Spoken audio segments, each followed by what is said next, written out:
Welcome to the CP Media platform, brought to you by Team CP, your endurance coaching specialists. As always, I am Angus Petrie, and with me to my right, left, Richard Greer, our team captain, head honcho. Been on holiday, son? Been on holiday, yeah. This morning started off at 6 a.m. in Russell, far north, and basically been driving, flying, doing what you need to do to get back just in time to dash to the studio to come online and join you. So you had a bit of a multi-sport or multi-modal to get home, have you? Yeah, well, there's been three modes, actually. We drove, and then there was a ferry, and then there was a bit more driving, and then there was a plane, and there was a little taxi van thing, all sorts. Probably one of the best bits was when we drove onto the ferry. We hadn't even stopped, and the ferry took off. That's a perfect transition in my book. So, yeah, it went well. I was going to say you had the whole family in tow. So how did the transition go? Was each member a support for another member, or how did all that come together today? Oh no, it was almost more like an adventure race, just cheering each other on and working together. I even picked up the dog on the way home, so that makes 7, doesn't it? So and go to trailer too. So yeah, we nailed it today and home in time. So yeah, great time away. And I just wanted to say that getting around the country, heading up to the far north, shorts and t-shirt, even swimming at the beach. Compared to snow sort of down south, it's pretty cool what this country has to offer. So cool to be able to get out there and experience and enjoy different parts of it. Very diverse. I've seen plenty of pictures of the last week of people on the ski field all rugged up in their helmets and goggles and things, and here you are on the beaches with the golden sand. Yeah, exactly. Having accidentally swimming with falling over, and then all of a sudden you're swimming, aren't you? So yeah, giving it heaps. What about you, Angus? How's your week been? Week's been good, Richard. Yes. Just been here in the Garden City of Christchurch here doing the thing. Bit dreary while you've been away though. But I've been holding the fort for you. Good on you. Fantastic. Okay, we've got a big show tonight. We've got Josie Wilcox and Rachel Baker that we're going to speak to. Kind of two ends of the spectrum that they're coming in at. Rachel is more of the adventure racing. Speaking of no warm-up at all, because they're just going to stand on the start line and actually warm up over the day ahead.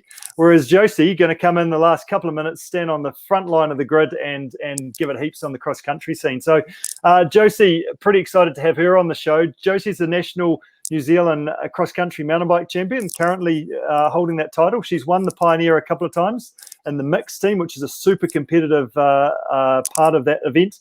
Waka 100 twice, and she's only been mountain biking for sort of around about 3 years or so. So a very rapid rise, and she's been busy in that time. She certainly has. I was just chatting to her backstage there before, and she's had a 4-hour training block today already. So this is the difference between us and her, Richard. Clearly, my 35 minutes on the trainer today is really just not going to cut it, is it? No, that's right. I'll just call mine a rest day. So I'm not even. I don't even need to compare today. Rest day is important. Exactly. Right. Well, let's, without further ado, Josie, welcome to our team. Thank you very much. Thanks for having me. Fantastic, right, Josie. What did you do on the bike today? Oh, just a long ride. It's my weekend, so yeah, 4 hours. Yeah, in the wind. Brilliant. Yep. So you're outdoors, battling the elements? Yeah, I don't like training inside. I really don't like it. I'd rather go out in the rain than go inside. So yeah, definitely outside. That's cool. And how did you go? Sorry, just a note there that you just did say that it is your weekend, and you are a radiologist and hold a full-time job down, and are still women's national champion, mountain bike cross country pioneer champion, Waka 100 champion. Perfect. Yeah, 6 days of work this week, so just 1 day off. It's good. Yeah. Brilliant, Josie. So are you riding the road bike today or the mountain bike? On the road today. Yeah. I'm quite enjoying it, actually. I kind of didn't really used to like road cycling. I thought it was boring, but I quite like it at the moment. Nice. So what is your split? What's your split between road and mountain bike? How many hours would you do either way? Oh, probably, if I had the choice, probably like 80-20, but it's about 50-50 at the moment. Yeah. Nice. So Josie, you've hey, you're a sponsored rider. Giant look after you. Do they talk about Josie? Could you go on your road bike today because it's winter and you're going to wear out this bike? Is that part of it? No, if there's no instructions, but I do look after my bikes really well. Like clean the chain, like pretty much every day. So yeah, look after those bikes. Yeah, they're quite expensive. Yeah, good stuff. And tell us a little bit about your background. Like, as I mentioned in the introducing you, you haven't been into mountain biking for particularly long. How did you get into it? What were the steps that sort of just said that, hey, this is something I really enjoy and what I want to do more of? Okay, so I grew up a runner. I went to the States on a running scholarship, was there for 4.5 years. And I actually, when I came back, I had a date and he took me mountain biking. And it went really well. The date went well, but I was quite good at mountain biking, and it was like the first bike I'd ridden. It was a kind of shitty 26-inch like hardtail thing, and yeah, just out climbed him, and then just kind of we're still dating. Everyone probably knows him as Chicken Legs. Simon is his really name, but yeah, and then from there it's just started racing and loved it. He must be like a true gentleman then if on the first date he let you, climb around the outside of him there on the first date. Yeah. He's pretty good. He's a good guy. Yeah. Yeah, nice. Fantastic, Josie. And from there, so you were on a scholarship for 4.5 years in the States. Yeah. You were running track and cross field country? and cross country. Yeah, like the long distance 5, 10K. Yeah. And did you get into mountain biking while you were away? No, when I got back, got injured from running, a couple of just fractures. I still love running, but I just kind of was getting over it. Like we were doing 160K a week. Wow. When I was like 17, 18 years old. So yeah, it's too much time running and kind of learnt to hate it. Yeah. So needed a bit of a And what were some of the learnings you took from that? What were some of the learnings you took from that time? Because obviously you're building that aerobic base during that time as well, and getting the engine going, and obviously building that training ethic as well. Yeah. Oh yeah. You're so focused on, have so many goals, and you learn to separate, because obviously I was studying at the time as well. So it was very busy. You learned time management. Just goal setting really. But yeah, I built a massive engine, and that's, I think, probably what's helping at the moment. Mm-hmm. And how long have you been back in New Zealand for? Oh, I came back in 2016. So yeah, a good few years now. Yeah. Right. Okay. And you were studying while you're away. What were you studying then? And you've been studying since you've been back as well, haven't you? Yeah. So I did biochemistry and maths, and then when I got back, I went into radiography. Yeah.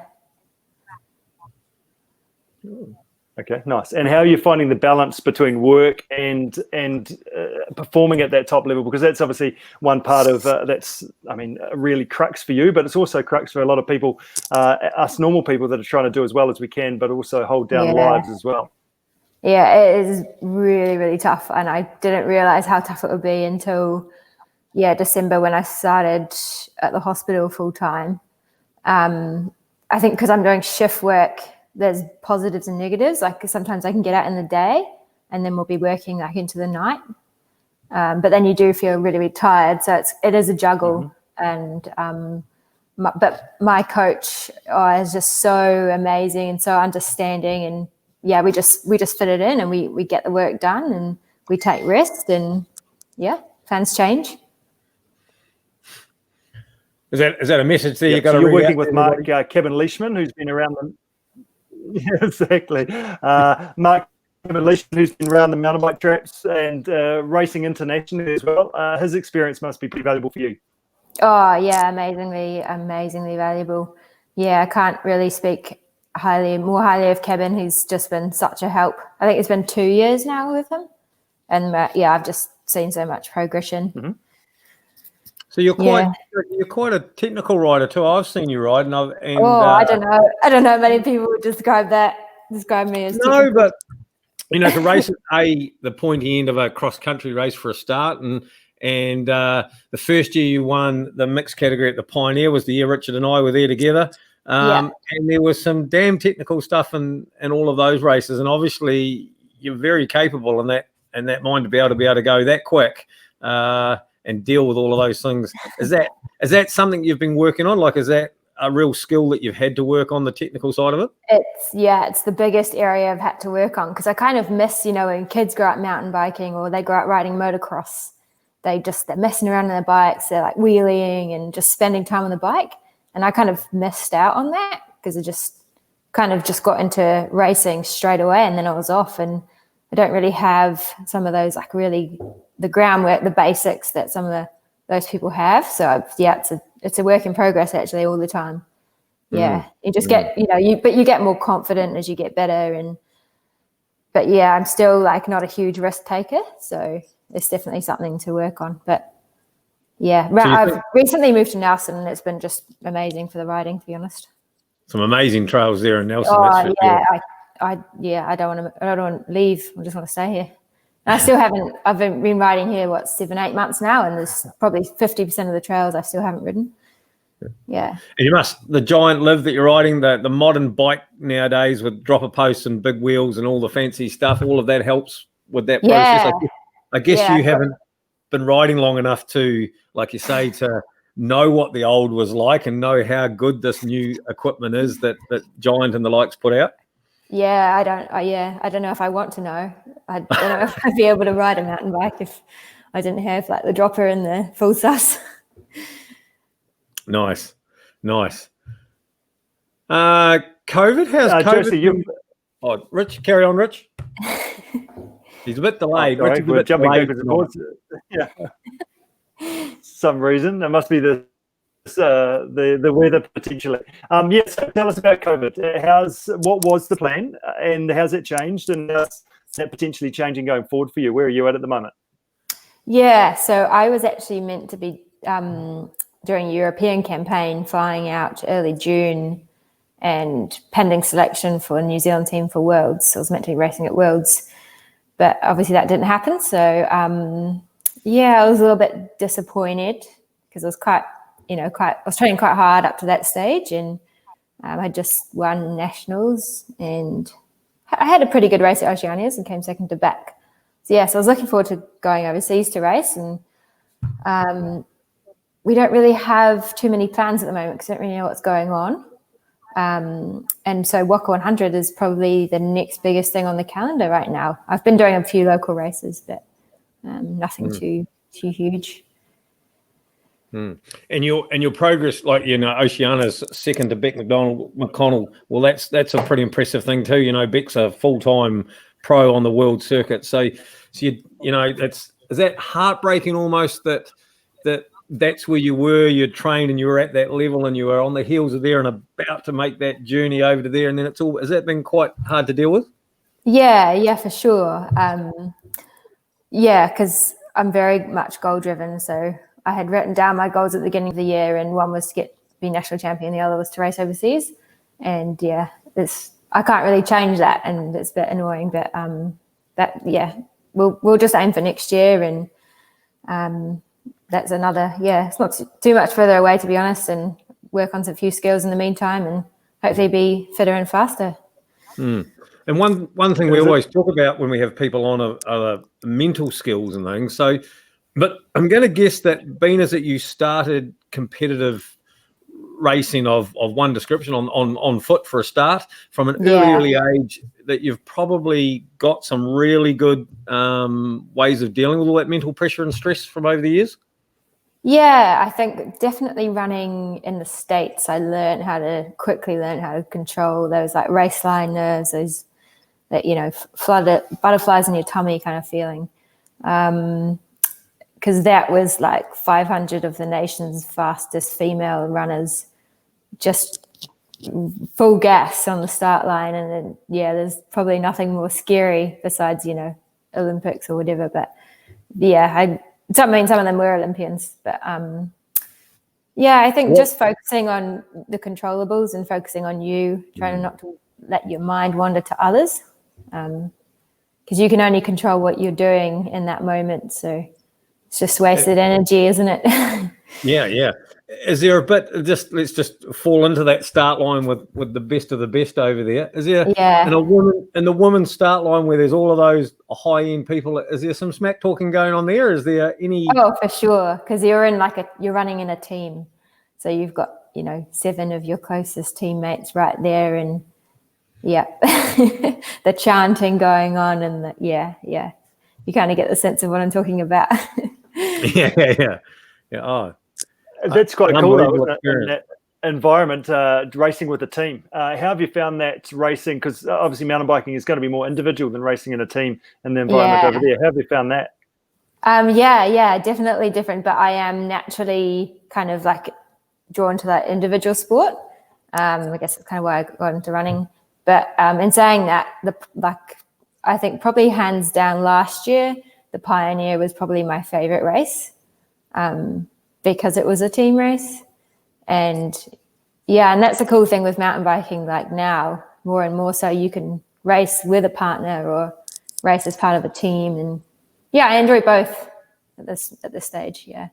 Nice. And we need to note that actually then when Angus and I did the Pioneer, we really didn't see you at all. You were there, apparently. You probably would have heard me, though. I think Joe copped a lot of yelling that week. Yeah. I think quite a few people heard me. Now, I think, Richard, you're wrong. I think we saw them every day because, Rich, let's not take away. We were in the A grade start group every day of the Pioneer. We might have been at the back of that A grade. So, good morning was probably about our most communication with you and Joe. We could have said good night as we went to bed, maybe at the end of the day. Exactly, we hung in there. That's right. How do you keep up the volume of training? How do you go and do 4 hours in the wind and the rain that you did today without those sort of key events in your head? What are you doing mentally to sort of manage that, Josie? I'm quite a stubborn person. If I say I'm going to do something, 99% of the time I'll do it. It takes me quite a lot to give in or give up. And it can there are definitely drawbacks with that as well. But I'm just intensely motivated. And on the days that you are tired, you come off a night shift and you've had 2-3 hours of sleep and you're just completely knackered. Yes. Those are the times that it's a real challenge. But knowing that it's part of a step in a journey that will eventually lead to something really big and really cool, I think that's probably how I think about it. Yeah. Right, because often what we do is our sort of and motivation is about like initially maybe an outcome goal. I want to be first. I want to see how good I can go. Is that a key part of getting out on those particular days? It's sure. not the overall, but it has to be out there, doesn't it, to get your feet on the floor and out of bed. I'm a big believer in consistency. So just doing what you can do every day. All the small things add up to something big. That's kind of my what I believe in. Yeah. So let's just pick your brain here for a second. Then with the Waka 100 coming up, and I got to say the Waka is absolute fabulous race. It is hard, isn't it? It's a hard day. I think there's always two pieces to that race. There seems to be the race to the first 50 Ks, and then it gets harder again, and another whole race starts again after. Yeah, the last transition. 10K. The last 10K feels like a marathon. Yep. No, I've said a few words in that last 10K, Rich. But so for our viewers out there, our CP athletes out there, and hopefully some other Waka 100 viewers that are out there tuning in tonight. Yeah, I know there's a couple out there tonight. Yeah.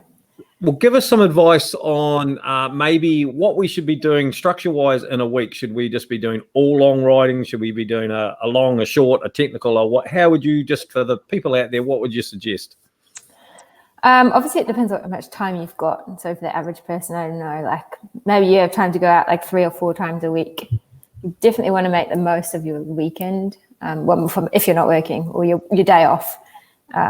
Fitting in a ride that's, you're gradually getting up to 5-6 hours, which is it's a long time to be on a bike. So it would, you have to build that up.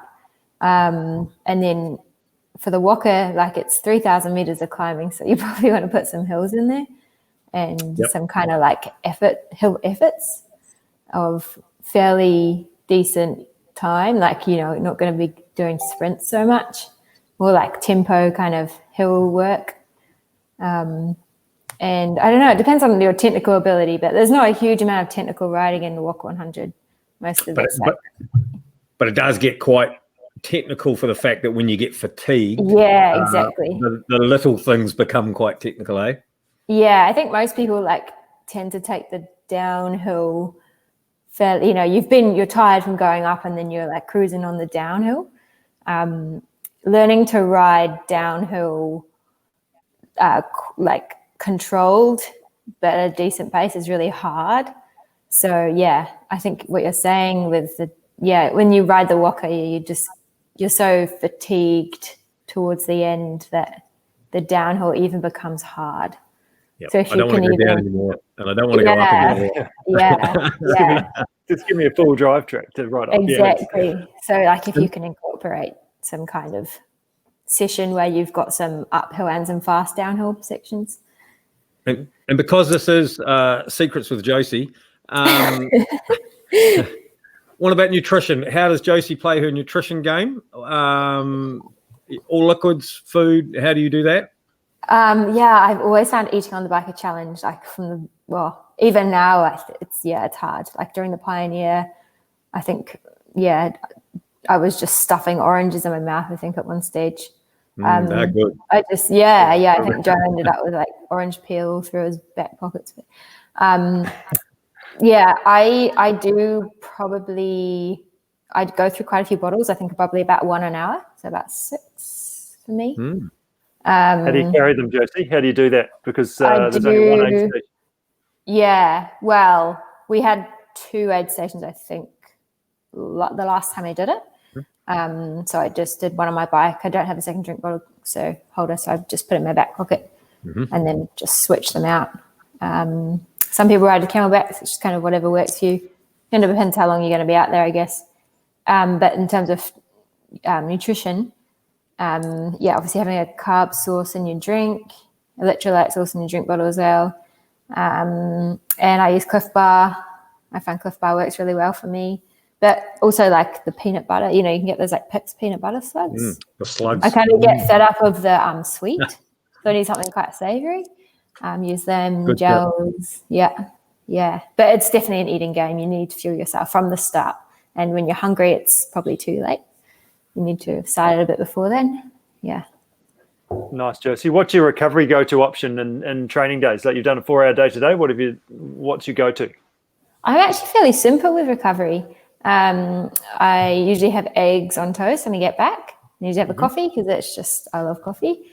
And I tend to, this is probably from America days when I was running, I really like an ice bath, or actually right now I'm just by the ocean. So just go down to the sea and stand in there for probably up to 8 minutes. Yeah. And I just find it flushes out your legs. Yeah.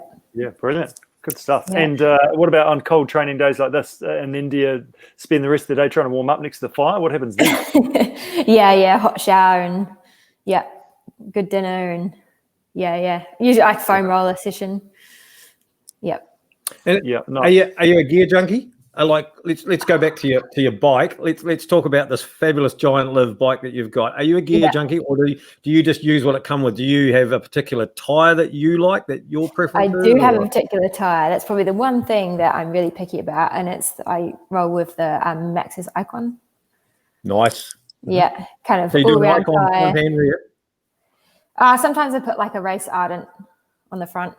The absolute XC combo. Ardent Race up the front, Icon at the back. I love your style. Okay, cool. Excellent. Yep. Brilliant, Josie. Yeah, fantastic. What are you doing off the bike? So you mentioned you did some foam rolling and also a bit of an ice bath in the sea when you get back from a big ride. What else are you doing off the bike? A little bit of running's in there. Some strength. How many times a week? How much running?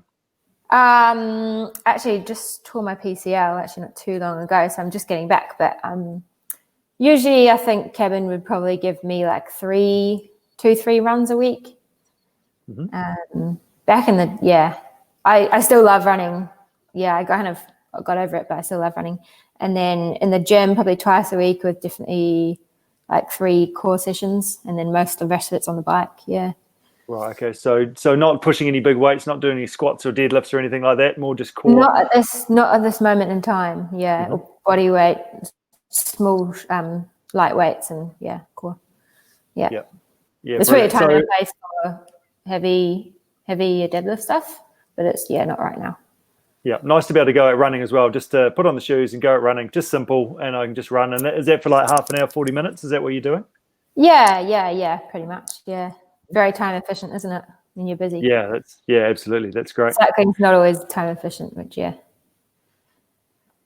Perfect. And in terms of we've talked briefly about key skills, but if you were going to like in terms of mountain bike skills, if you were going to prioritize key skills to work on and get the most out of your riding, what will be one or two key things you'd say? Maybe it could be for others, but maybe especially for you that you're working on currently in regards to your riding. I'm still trying to learn how to wheelie. Hands up, I still can't do that. Yeah. Really bad at that. That's a lockdown challenge. It's like a whole team goal. But yeah, track stands and like cornering. Like we do a session on the grass where we kind of do tight corners around around some cones. That's always really, really good. And Kevin's got me doing that when we're in XC season. So yeah, that's hugely helped my bike handling. And just any race, like we do these like local races where it's, tight tracks, anything that's kind of going to help that maneuverability on the bike, I find really, really valuable. Yeah. So is that Kevin's theory behind a track stand? Because I was just trying to think, well, what how often in the middle of a race do you actually perform a track stand? It's not often you get to a red light and have to track stand. But is that more about finding the balance in the bike? And finding that right. Yeah. Absolutely. Yeah. And are you incorporating that? Like you mentioned that you did it during the season, but are you trying to incorporate some of those skills just as part of most rides you do? We always have a ride that we call like a fun ride. Just go out and have fun, and a lot of it is kind of like going down tracks that might be a challenge or going down tracks you avoid. Because I won't always be riding on my cross-country bike. This might be on like the trail bike I have. So those kind of rides you're working on just like tracks that might be more challenging, and eventually I'll be able to ride them on my cross-country bike. But so it's kind of like drops and tight turns or really, really steep, gnarly sections.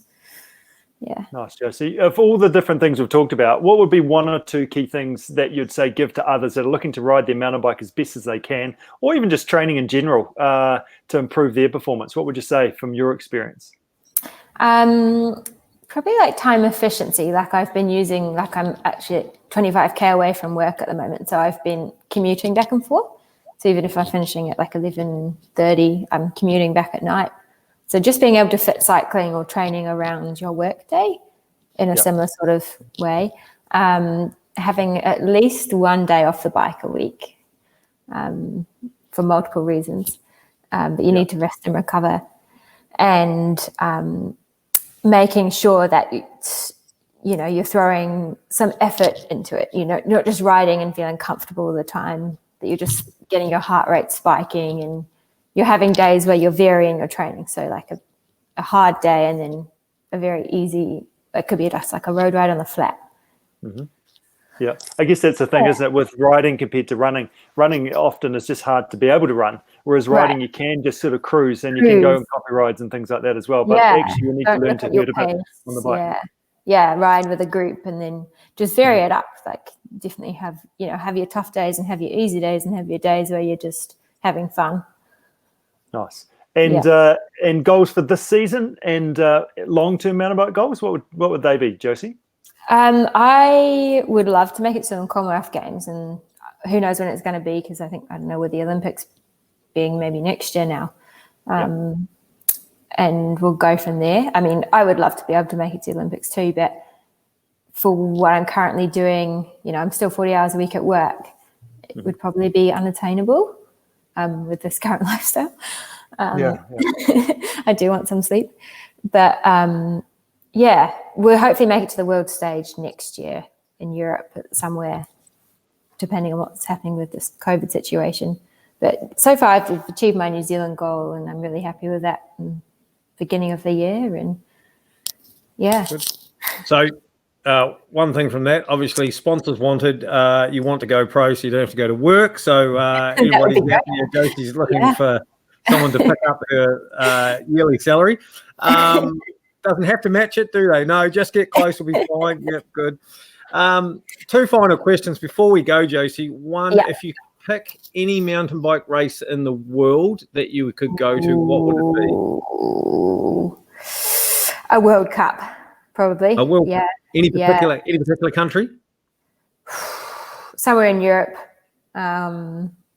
One of the World Cups in Europe, yeah. I mean, there's quite a few to choose from. And I would love to do Leadville 100 as well. Oh, great choice. Yeah. Absolute great choice. Yeah. Well, let me know when you go. Maybe we'll put a crew together and all go. That'd be good. Yeah, that would be cool. That would be cool. And final question from me. How many bikes in the shed and what are they? 4 bikes currently. They're all the giant bikes, of course. Couple of trail bikes, a roadie, and my XC bike. Yeah.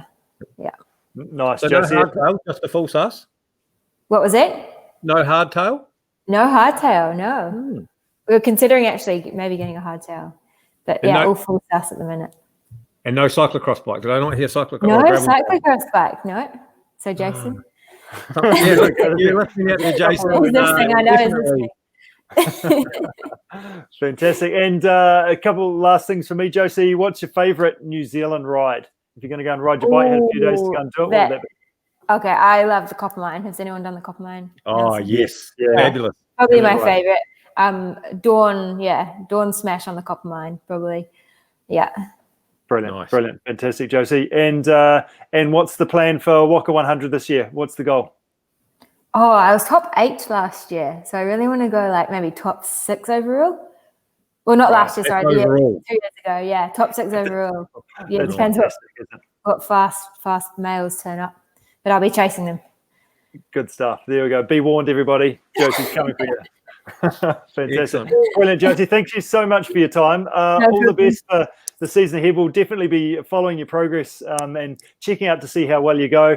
Hopefully you get a major sponsor out of this. I'm sure you probably will. They'll be able to drop back to work. And all the best. And we'll look forward to catching up with you again soon.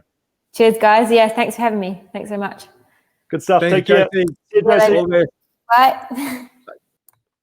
Now, Richard, I know that every time we do a coast to coast special, you get all fizzed up and you get all excited and you want it. But I'm telling you, we're talking mountain bikes, and all I want to do right now is go and race a bike. That's it. Period. I just want to get back on my mountain bike, and I just want to, just so good. Send it downhill fast and just see what happens. Yeah. Excellent. Oh no, that was very good, very insightful, and Josie very open and great to hear. Yeah, brilliant. Willing to share, and really just good to hear what she does, what her recovery things are, and how she goes about her training, and obviously fitting it into a full-time job as well, which is refreshing, but also tough from her perspective as well. So she's obviously managing that pretty well so far. Yeah, and we see all of the the world pros, whether they be mountain bikers or road cyclists, and we see all the world pro teams and everything. They're all on shutdown and they're all not allowed to race and But really interesting that we've got here in New Zealand quite a collection of our own homegrown people that are actually in that bit where the world's coronavirus has cut them off and cut their goals and everything short at the moment. So. Yeah, really hopefully she's able to get overseas. Hopefully this coronavirus thing sorts itself out soonish, and we can go and follow her progress and see how good she can go. Yeah, I'm not sure that watching the news, Rich, it's a bit depressing, isn't it? I'm not sure that that's going to be anytime soon. So we shall pedal on, eh? Yeah, exactly. Just go and ride your mountain bike and have fun doing it. Absolutely. Yeah. Shall we cruise on to our next guest? Talk to Rachel. 100%. Rachel is a great advocate for Team CP. She's been one of your athletes for a bit now, Rich. Yeah, she has. One of these people that doesn't need a warm-up because her race is going to take 5 or 6 days as well. So just put her on the start line and she'll just get into her work and have a warm-up while she's getting started. And always one for a smile. She's always got a smile on her face. So, Rachel, don't disappoint me now. Hello. Welcome. Like that. How you doing, Rachel? Good. Brilliant. Want to get you on the show. With a bit of enthusiasm. There you go. There's a smile. Good stuff. Rachel, what's the bit of background, first of all? You're still in your 20s. Feels like you've been around forever. and you've done all sorts of different things. Give us some of the backgrounds and some of the different things that you've achieved and finish lines you've crossed over the past few years. Ooh, that's probably a bit of a tricky place to start. Depending on how far I go back, I probably started adventure racing and multisport when I was back at high school. Yep. And it kind of started small, like little multisport races like the Crazy Man in Wellington. And I did things like Hillary Challenge back at school, if people have heard about that. And the stuff I did at school kind of led to some bigger, crazier dreams, which eventually led to Coast to Coast and God Zone, which I've done both a couple of times now. Mm-hmm. But I like to mix it up a little bit. So I've done the Pursuit and God Zone. That's what I did the first time round. I might have been, I think I was 21. Wow. And then I've done the Pure twice since. And at the same time, I've given the 2-day Coaster Crack and the 1-day as well. Nice. Best results so far? Well, in Fiordland, we got 10th, which we were pretty stoked about. And we finished the full course, which in itself was pretty awesome that year, considering they were like surviving that. That's epic. How many days did that take you? About 7.5. That's epic, isn't it? What an adventure! I think on our second to last night's sleep, I remember waking up and being like, right, it's time to get to the finish line, and being pretty disappointed when we got to this last dark zone where we had to stop and sleep, and all we had to do to get to the finish line was a kayak leg, and we had to stop and wait to then do that kayak leg, and we were just like, it's time to go home. I love this, but I've been wet and cold for like 7 days. Crazy. And what's your coast to coast sort of best finish? My best finish actually would have been my second attempt at the 2-day. I came third in that. And I'd had a really good summer training for that and had a lot of motivation. And so that was actually the same summer I did that and then followed it up with God Zone in Fiordland that year. So that was probably one of my really good years. Yeah. And what are you training for at the moment? At the moment, I'm doing something a little bit different, and I'm doing the Fokker 100. It's been on my bucket list for the last couple of years, and I haven't been able to get to it since working. So it's a bit different doing something single discipline, but it'll be a bit of fun. And I also accidentally entered the Kepler last minute. It was a bit of an accident because I wanted to do the Old Ghost Road Ultra because I've decided I'm not quite ready to go back to racing coast to coast again. I'm keen to do some different things. And Old Ghost Road Ultra was at the same time. But unfortunately, it had already sold out, so I'm on the wait list. And the Kepler entries were opening, and Richard was like, why don't you enter this? And I'm like, okay, and got an entry. Accidentally got an entry, and then accidentally have to run the Kepler, which is brilliant. What an adventure. And just an iconic ultra run in New Zealand, isn't it? Yeah, and the funny part about it is actually when we were doing that last paddle in Fiordland God Zone, I was like, if I can do this, maybe I should go and run the Kepler one day. And now it's officially going to happen this year. Yeah, fantastic. You've also raced in Patagonia as well, just recently too. You've done all sorts of different things. What's one sort of epic story that springs to mind of racing or training or crazy epicness that's happened for Rachel? Oh, crazy. Springs to mind in terms of Fiordland adventure racing or racing overseas? Well, Patagonia, maybe not the same epicness of Fiordland, but that was like a whole nother ball game, being in a different country with different, like, not being able to speak the language. So I wouldn't really call it epic. I would have called that race a bit of a bumpy ride with language barriers, and the fact that our race turned into a 46-hour race where we would pick, like, the top 5 teams were kind of jumping a bit. The first 2 were quite dominant. And our race came down to a few little mistakes, and one of them was riding up a hill to take a route choice where we hit a toll gate thing and the guy wouldn't let us through, and we contemplated like riding off, but we had like the New Zealand flag on our bibs, and this cost us our race a bit. I wouldn't call that one epic, but that's probably a big moment, probably a really hard moment we had to get through as a team. And definitely the team did really well in the fact that when we get through the barrier, did you? No, so we turned around. So we ended up not pissing that guy off and turned and rode back down the hill we rode up and around like the standard route that everyone else took. we're good at taking different routes to everyone else. And it lost us a lot of time. And I think it was quite hard knowing that we'd lost a lot of the good work that we'd put in. But everyone did really well in the fact that we just put our heads down and kept going. And I think that's one of the biggest things about adventure racing, which I've learned over the years, is when I was younger, I definitely would have stressed more over those small mistakes. And I think you kind of have to learn not to stress as much and just kind of be like, okay, what can we do now and what can we do next to get through it? And like going back to Fiordland, that whole race was epic in the different ways you approached it. We definitely took quite strategic in terms of our sleep. And at the start of the race, I wasn't feeling very well. And so the guys carried some of my kit out of my pack. At the end of the race, my teammate had trench foot and it was the opposite way around. His stuff was going into my pack. And that's some of the stuff I love about adventure racing, is how everyone supports each other and you have these epic times together. Yeah, totally. That was quite a bad year, if I remember rightly, for Trenchfoot, and through that, I think I remember seeing a lot of pictures from that year of some pretty horrible looking feet. Yeah. Sorry, Rachel, just jumping in there, thinking of Trenchfoot and thinking of tips and thinking of the experience you've got, what's one or two sort of key things you'd share in regards to adventure racing to help others that are looking to do the same or maybe improve their performance? If you're going into big races, foot care is definitely one of the most important things, because you can be fit, but if your feet give out, it's not much good. The key things I like to do is I often like to have some new pairs of socks. Like if you're going into a big race, it's really nice. That's kind of the luxurious thing. But the key things is actually like gurney goo or some sort of whatever sort of foot lubricant you like to use, and you want to coat your feet in that stuff. And so that it creates sort of a barrier against water, but also to stop blisters and chafing.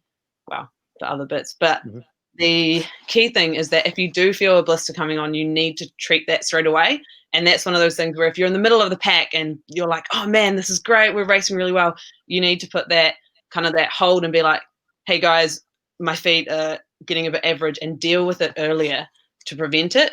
And the other key thing for Fiordland we used as well was foot powder. So whenever, if we stopped or slept, we'd pull our feet out to dry and we'd foot powder them, which was really good as well to try and dry them out. I think you just also touched on something else, obviously, that you had sorted there, is that, when you said if your feet are starting to get wet, to speak up early and but that in itself is one of the key things when adventure racing, in your own mind, if you're individually racing, you tend not to tell the person next to you that you're hurting or that this is going on or whatever. But adventure racing as a team, it's a very important thing to be communicating and be talking early and going, hey, actually, I'm not feeling all that good right now, instead of waiting to that really last moment.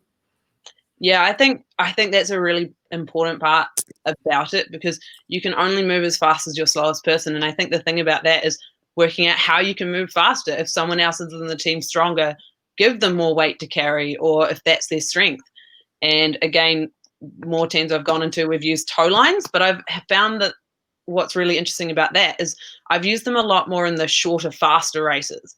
The tow lines come out a lot more, but when I get into the God Zone racing, I find that the tow lines don't get used that much actually, just because you can get into a more consistent pace and it's not quite as fast. Whereas that's where Patagonia was interesting for me, because it was quite a fast race for 46 hours. That's effectively a sprint in your book, isn't it? 46 hours. Yeah. Yep. One of my teammates would definitely say, like, I'll warm up in the first 24 hours and, I'll get a bit stronger as we go through a few days. Yeah.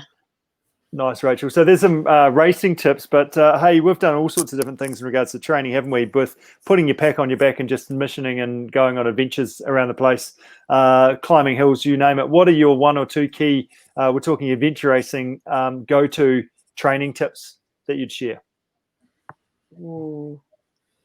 I think getting out and having fun and having adventure with it. Like, I think definitely if you're going into the long stuff, getting in and climbing some hills and making sure, like, if you're going to do a bit more running, get onto trails and stuff. But I think just getting out and having adventures is my favorite part, because it makes it fun, but it's also related to what you're doing as well. However, I think you don't actually need to overdo those adventures either. You can actually get by doing adventure racing, still doing consistent training sessions during the week. And I have found some people talk about with the sleep deprivation, like go out for a big weekend mission and purposely don't get much sleep. I actually don't do that. I prefer to do a mission where I'll get maybe 7 or 8 hours sleep and still be able to do like a normal training block for the rest of the week rather than wiping yourself out. Ruining you. Yeah, absolutely. Yeah. So Rachel, you've just recently moved to Nelson. Josie Wilcox has recently moved to Nelson. So if you see her on the bike sort of going or commuting, you've got about a 20 odd K commute to work as well. So maybe you need to keep an eye out for each other around that Coppermine Trail or out and about. Yeah, maybe, except there's so many tracks here. How do you end up on the same place? You never know. I'm sure you're getting, yeah. So it's something to look out for anyway. Oh, actually, on my training tips, I've a secret one for adventure racing: learn how to ride downhill. Too many adventure races, especially I found females, it helps if you can actually ride downhill faster because you can lose a lot of time going downhill slow. And it's great if you can keep up with your male teammates or go faster than them. Brilliant. Well, you're going to have plenty of time. You've got Waka 100 lined up as well, so you're going to have plenty of time practicing that. So watch out any teammates that are lining up next to you, Rachel. Yeah. Fantastic. Thanks heaps for your time, Rachel. Thanks for sharing, and looking forward to hear working with you in terms of Waka 100 and also Kepler. We've got a big summer on the cards. It's going to be fun. Absolutely. Yeah. Good job. Look after yourself. We'll catch up soon. All right, see ya. Thanks, Rachel. Well done, Angus.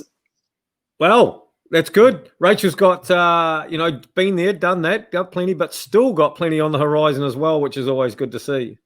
Absolutely. Yeah, no, that's great. And lots of adventures, and that's actually what she said about. It's all just about getting out there, having adventures, enjoying what you do, which is the key thing. And obviously Josie's doing the same thing as well.